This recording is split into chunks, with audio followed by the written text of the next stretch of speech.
કેમ છો ફ્રેન્ડ્સ, પન્નાની રસોઈમાં તમારું સ્વાગત છે। આજે આપણે કાઠિયાવાડી સ્ટાઇલમાં જમવાનું બનાવીશું, તો ચાલો બનાવવાનું શરૂ કરીએ। તો સૌથી પહેલા આપણે આ રીતે એક બાઉલ લેશું। એની અંદર એક વાડકી ચોખા અને અડધી વાડકી મગની છોતરાવાળી દાળ લીધી છે। તો એને આપણે પાણી રેડી અને પલાળી અને રાખવાની છે। તો દાળ અને ચોખા પલળશે ત્યાં સુધીમાં આપણે શાક બનાવી લેશું। મેં અહીંયા આ રીતે નાના સફેદ રીંગણા આવે એ લીધા છે। રીંગણા વજનમાં 300 ગ્રામ છે। તો સૌથી પહેલાં આપણે રીંગણાને સાફ કરી લઈએ। તો રીંગણાને સાફ કરવા માટે આપણે આ રીતે જે રીંગણનો ડીંટિયાવાળો ભાગ આવે ને એને આ રીતે થોડો થોડો હટાવી દેશું। અને અહીંયાથી પણ આપણે અડધું ડીંટું આ રીતે કાપી નાખવાનું। અને આ રીતે આપણે બધા જ રીંગણ તૈયાર કરી લેશું। તો આ રીતે રીંગણને કટ કરી અને આપણે રીંગણને પાણીમાં રાખી મૂકવાના। તો અત્યારે એમાં કટ નહીં મારવાનું, આમને આમ જ એને પાણીમાં મૂકી રાખીશું આપણે। આ રીતે રીંગણને પાણીમાં રાખશો ને તો રીંગણ થોડા સુકાયા હશે કે મતલબ કે થોડા સિકુડાયા હશે ને તો પાણીમાં રાખવાથી એ એકદમ તાજા થઈ જશે। પ્લસ કે એની ઉપર જે આ રીતે માટી લાગેલી હશે એ માટી પણ પાણીની અંદર ઓગળી જશે। તો આ રીતે આપણે રીંગણને પાણીની અંદર રાખી અને મૂકી દઈએ। અને હવે બનાવી લઈએ રીંગણના શાક માટેનો મસાલો। મસાલો બનાવવા માટે અહીંયા આપણે લીધું છે લીલું લસણ અને લીલા ધાણા। તો અત્યારે શિયાળાની સિઝન છે તો લસણ આસાનીથી આપણને બજારમાં ખૂબ જ મળી રહે છે। તો મેં આજે લીલા લસણનો ઉપયોગ કરવાની છું। જો તમે સૂકું લસણ વાપરવા માંગતા હોય તો સૂકું લસણ પણ વાપરી શકાય, પણ સિઝન છે તો લીલું વાપરો તો શાકનો સ્વાદ સારો આવશે। તો લસણને આપણે સરસ એવું પહેલાં સાફ કરી અને પાણીથી ધોઈ અને મેં કોરું પાડી લીધું છે। અને હવે આપણે લસણને આ રીતે થોડા મોટા મોટા ટુકડાઓમાં કાપી લેશું। અને હવે આપણે જે લીલા ધાણા લીધા એ લીલા ધાણાને પણ એ રીતે જ મોટા મોટા ટુકડાઓમાં કાપી લઈએ। તો લસણ અને ધાણા આપણે થોડા વધારે ક્વોન્ટિટીમાં લેશું, કેમ કે અત્યારે છે ને લસણ અને લીલા ધાણા જેટલા પણ ખાવ ને એટલા ઓછા છે। અને હવે લેશું આપણે આ મિક્સરનું જાર। મિક્સરના જારની અંદર ધાણા અને લીલા લસણને રાખી દેશું। મસાલાઓમાં એની સાથે જ આપણે લેવાના છે 4 થી 5 લીલા મરચાં। તો હું અહીંયા લીલા મરચાંની પણ એ રીતે થોડા ચોપ કરી લઉં। તો તીખાશ પ્રમાણે તમે લીલા મરચાં લઈ શકો। અને હવે અહીંયા લીધું છે આદુ અને બંને કલરની હળદર 1 ઇંચ જેટલું। તો એને મેં પહેલેથી આ રીતે છાલ કાઢીને તૈયાર કરી રાખ્યું છે, તો એને આપણે લઈ લઈએ। અને એની સાથે જ આપણે લેશું અહીંયા સ્વાદ પ્રમાણે મીઠું। 1 ચમચી મીઠું હું નાખી દઉં છું। અને સાથે જ લેશું આપણે 1.5 ચમચી ધાણા જીરું પાવડર, અડધી ચમચી હળદર પાવડર અને થોડું આપણે અહીંયા કાશ્મીરી લાલ મરચું લેશું, તો શાકનો કલર સારો આવશે। તીખાશ માટે આપણે લીલું મરચું પણ લીધું છે એટલે અત્યારે કાશ્મીરી લાલ મરચું લેશું। જો તમે સાદું મરચું લેવા માંગતા હો તો લઈ શકો, એની જગ્યાએ તમારે લીલા મરચાં થોડા ઓછા લઈ લેવાના। તો કાશ્મીરી લાલ મરચું હું 1.5 ચમચી જેટલું નાખું છું। આનાથી છે ને કલર છે એ સારો આવશે આપણા શાકનો। અને હવે અહીંયા આપણે સિંગદાણા શેકી અને એના છોતરા અલગ કરીને તૈયાર રાખ્યા છે આ રીતે। તો કોઈ પણ શાકમાં આપણે આને થોડી ગ્રેવી આપણે થીક કરવી હોય તો વાપરી શકાય। તો હું સિંગદાણાને 4 થી 5 ચમચી જેટલા લઈ લઈશ।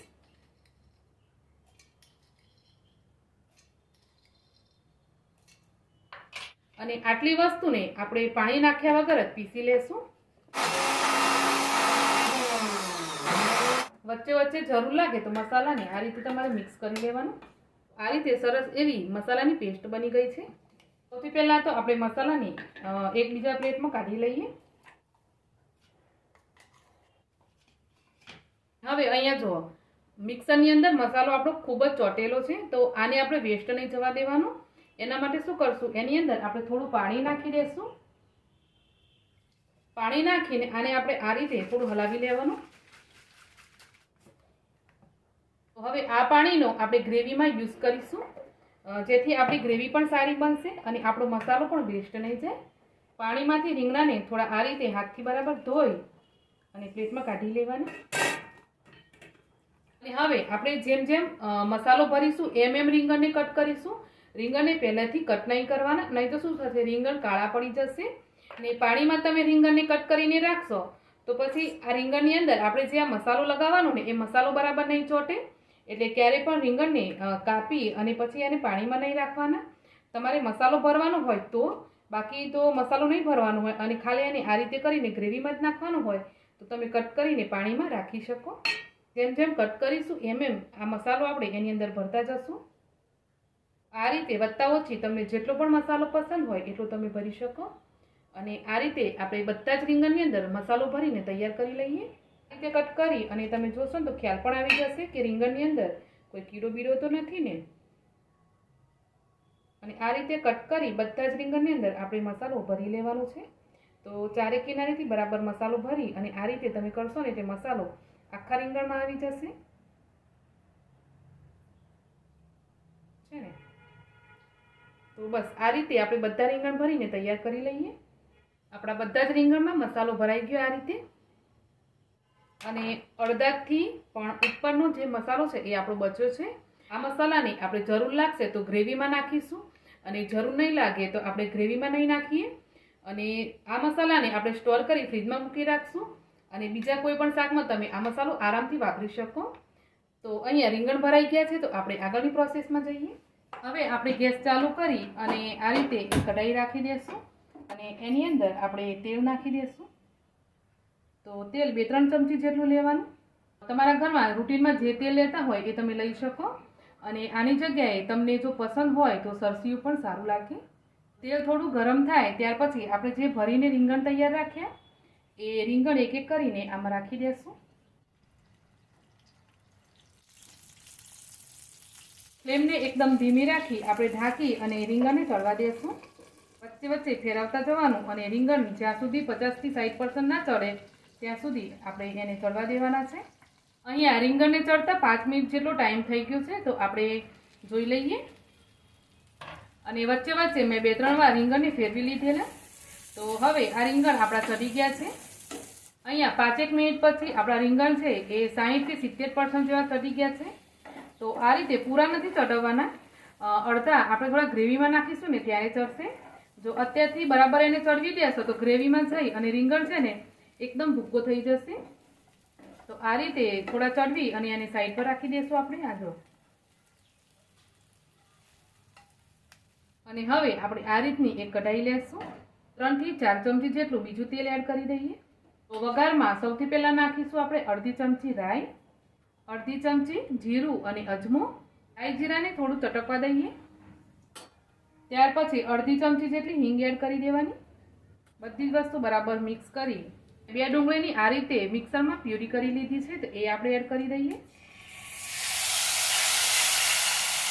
ડુંગળીને એડ કરી આપણે ડુંગળીને થોડી સાતરી લઈએ. ડુંગળી આપણે સરસ એવી સતરાઈ ગઈ છે. તો હવે આપણે 3 ટામેટાની પ્યુરી એની અંદર એડ કરી દઈએ. તો ટામેટાની પ્યુરી એડ કરી છે તો હવે આપણે આની અંદર થોડું મીઠું એડ કરી દઈએ.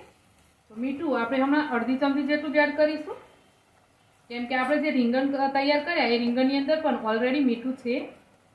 ઢાંકણ બંધ કરી અને આપણે આને ચડવા દઈએ 2-3 મિનિટ માટે.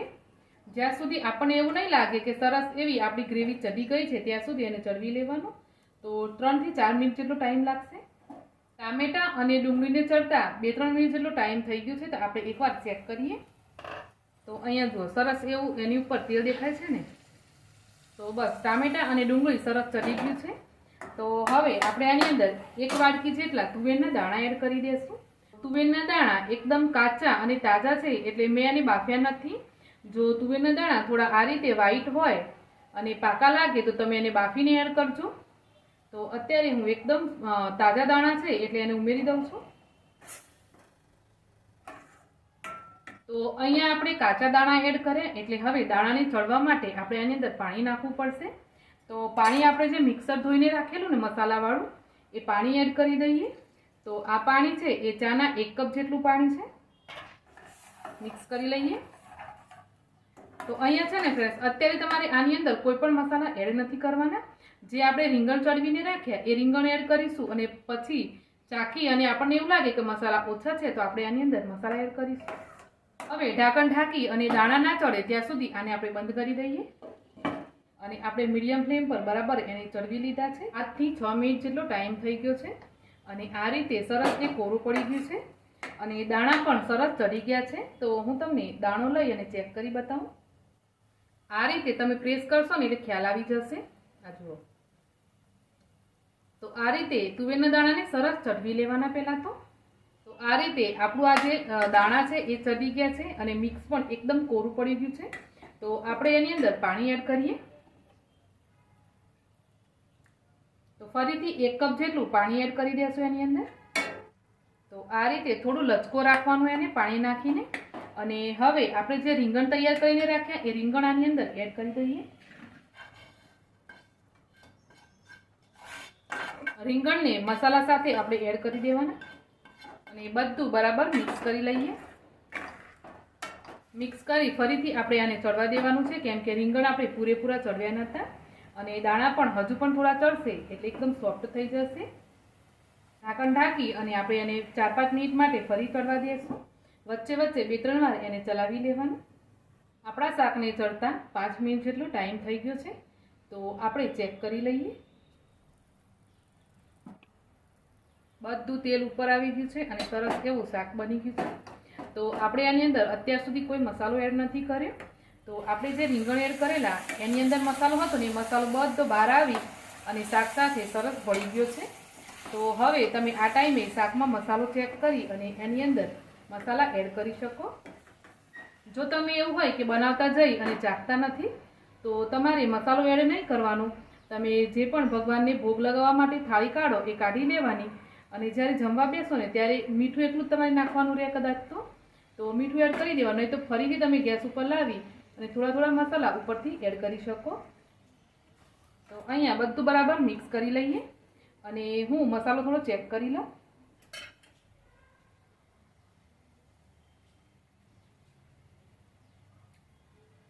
થોડું મોડું લાગે છે તો આપણે મીઠું એડ કરીશું અને એની સાથે આપણે જે મસાલો બનાવેલો ને એમાંથી 1 ચમચી જેટલો મસાલો એડ કરીએ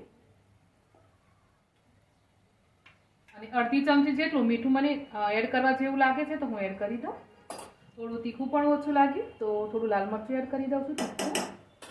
2 લીલા મરચાં આ રીતે કટ કરેલા, થોડું લીલું લસણ અને લીલા ધાણા.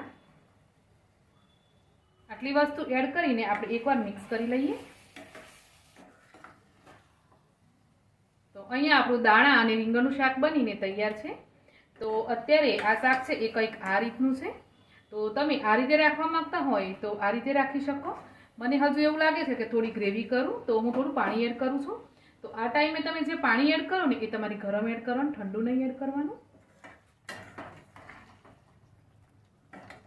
તો અહીંયા મેં 1 ગ્લાસ જેટલું પાણી એડ કર્યું છે અને આ રીતનું એકદમ સરસ લટપટ શાક બનીને તૈયાર છે.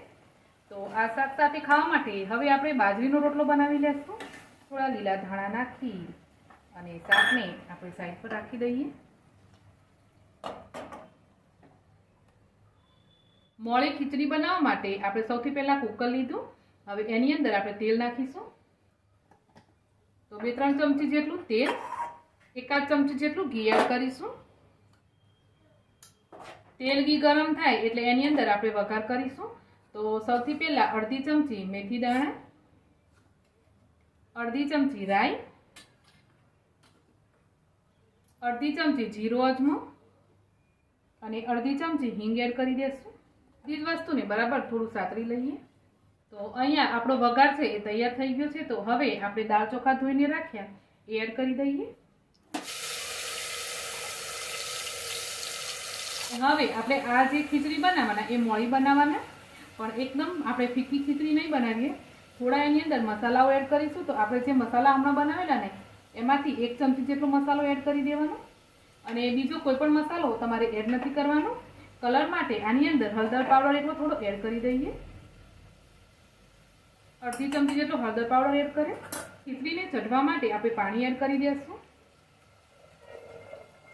તો આ ખીચડીને આપણે મોળી અને એકદમ લચકો બનાવવાના, જેવી કાઠિયાવાડી ખીચડી આવે એવી. તો એના માટે પાણી આપણે 3 ગણું એડ કરવાનું છે. જેટલા દાળ અને ચોખા લીધા એનાથી 3 ગણું પાણી એડ કરી દેવાનું. પાણી એડ કર્યા પછી આની અંદર આપણે સ્વાદ પ્રમાણે થોડું મીઠું ઓછું પડશે તો મીઠું એડ કરી દઈએ. અડધીથી પોણો ચમચી જેટલું એડ કરી મીડિયમ આંચ ઉપર આપણે ખીચડીને એકદમ ચડવા દેવાની છે. તો ઢાંકણ ઢાંકીને આપણે રાખી દઈએ. અહીંયા ખીચડી તૈયાર થાય છે ત્યાં સુધીમાં આપણે બાજુમાં બાજરીના રોટલા પણ બનાવી લઈએ. તો મેં ખીચડી બનાવવાવાળું કુકર બાજુ પર મૂકી દીધું. હવે આ બાજુ આપણે બાજરીની રોટલી બનાવવાની છે, તો એના માટે આ રીતે એક કઢાઈ લઈ લઈશું અને એની અંદર હવે આપણે પાણી રાખીશું. તો હું અહીંયા 1 વાટકી જેટલું પાણી ગરમ કરી લઈશ. થોડું અડધી ચમચી જેટલું તેલ એડ કરી દઈએ અને સામાન્ય મીઠું એડ કરીશું. તો પાણીને બરાબર ગરમ થવા દેવાનું. ત્યાં પાણી બરાબર ગરમ થઈ ગયું છે, તો હવે આપણે એને બાજરીનો લોટ એડ કરવાનો. તો જે વાડકીથી પાણી લીધું એ જ વાડકીથી 2 વાડકી માપીને મેં અહીંયા બાજરીનો લોટ લીધો છે. તો આપણે થોડો થોડો કરી એડ કરી દઈશું.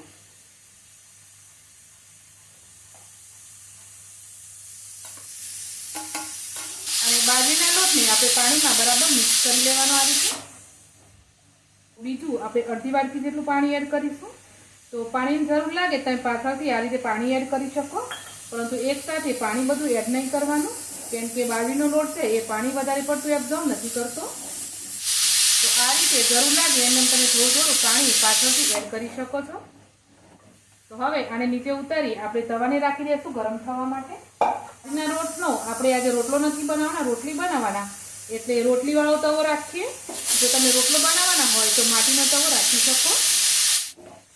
અને બાજુમાં આપણે ખીચડી પણ તૈયાર છે, તો એને સાઈડ પર રાખી દઈએ.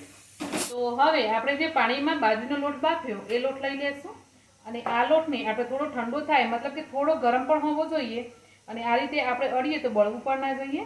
એ રીતે થોડો ઠંડો થાય એટલે આને આપણે બરાબર મસળવાનો અને આને એટલો મસળવાનો કે આપણે આની રોટલી બનાવી શકીએ. તો બાજરીના લોટને તમારે આ રીતે બરાબર મસળવું પડશે. ત્યાર પછી આના લુવા કરીશું આપણે. તો આ રીતે રોટલીની સાઈઝનો લુવો કરવાનો. તો આ રીતે લુવો બનાવી લીધો આપણે અને હવે બાજરીનો જ કોરો લોટ લગાવીશું ઉપર અને જેમ આપણે ઘઉંની રોટલી બનાવીએ ને એમ રોટલી બનાવવાની.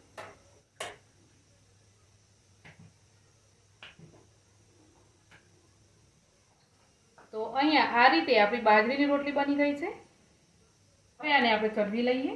ગરમ જ છે આપણો, તો ઉપર આપણે બાજરીનો રોટલો રાખી દઈશું. બાજરીની રોટલીને અલટ પલટ કરતા જઈ અને બરાબર શેકી લેવાની. ચાલો, આપણી બાજરીની રોટલી પણ સરસ એવી બનીને તૈયાર છે. આ જ રીતે આપણે બધી રોટલી બનાવીને તૈયાર કરી લેશું. મોળી લચકો ખીચડી અને એકદમ સોફ્ટ બાજરીની રોટલી તૈયાર છે.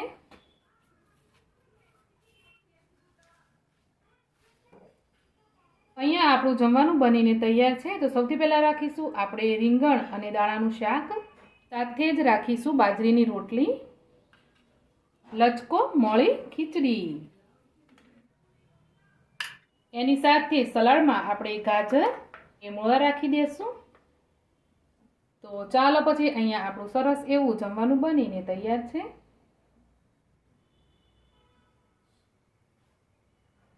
તો ફ્રેન્ડ્સ, તમને આજની મારી આ કાઠિયાવાડી જમવાની રેસીપી કેવી લાગી મને કોમેન્ટ કરીને જરૂરથી જણાવજો. અને રેસીપી ગમી હોય તો તમારા ફેમિલી ફ્રેન્ડ સાથે શેર કરજો. ચેનલ ઉપર નવા હોવ અને ચેનલને સબસ્ક્રાઈબ ના કરી હોય તો જરૂરથી કરજો. તો મળીશું એક આવી જ નવી રેસીપી સાથે. આવજો.